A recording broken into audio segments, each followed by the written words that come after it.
السلام علیکم. میں آج آپ کے لیے ایک گیم کی خاص حقیقت لے کے حاضر ہوا ہوں. جو بچے بہت زیادہ یہ ہمارے سٹیزن جتنے بچے بھی ہیں وہ گیم یہ بہت کھیلتے ہیں.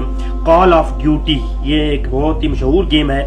اس گیم کے اندر کیا ہے اگر آپ تھوڑا سا غور کریں گے دیکھیں یہ بات کوئی ایسی نہیں ہے کہ میں کوئی اٹھا کے لے آیا ہوں یا آپ لوگ پاس نیٹ موجود ہے, آپ اس نیٹ پر اس گیم کو تلاش کر سکتے ہیں. کال آف ڈیوٹی یہ جو گیم ہے اس کے اندر آپ دیکھیں ذرا تو اس کے آپ اس گیم کھیلتے ہیں اس کے اندر جگہ جگہ پر آپ کو فوٹو فریم لگے ہوئے نظر آئیں گے اس گیم کے اندر, اور وہ فوٹو فریم لگے ہوئی کاغذ جگہ ہوں گے.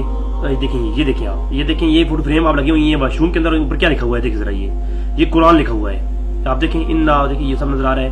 اور یہ لگی کہاں ہوئی ہیں دیکھیں یہ سارے واش روم کے اندر لگی ہوئی ہیں, ٹوائلٹ کے اندر لگی ہوئی ہیں. ٹھیک ہے تو اب دیکھیں ہر الماری میں جگہ جگہ کیا پڑا ہوا ہے دیکھیں یہ ہر الماری کے اندر جگہ جگہ قرآن کریم پڑا ہوا ہے.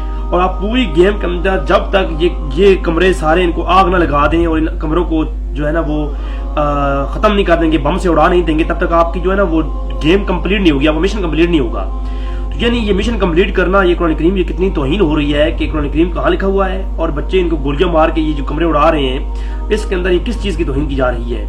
تو یہ جو ہے جگہ جگہ آپ دیکھیں جہاں گٹروں میں اترتے ہیں, جہاں پارٹ 2 دیکھیں پارٹ 2 میں جہاں جہاں بھی جو ہے گٹروں میں اترتا ہے ہیرو تو وہاں جو ہے گٹروں کے اندر جو ہے قرآن کریم کی آیت کریمہ اور قرآن کریم بکھری ہوئی پڑے ہوئی ہیں. تو دیکھیں یہ بہت بڑی یہ دیکھیں یہ سارے قرآن کریم کو اٹھایا جا رہا ہے. تو خدا ہمیں تھوڑا ہوش کے ناخن لینے چاہیے. یہ جو گیمز ہیں یہ ہمارے خلاف بہت بڑی سازش اور اسلام کے خلاف بہت ہی قانونی سازش کی جا رہی ہے, جو ہمارے ذہنوں میں یہ بات شاید آ جائے یا نہ آئے.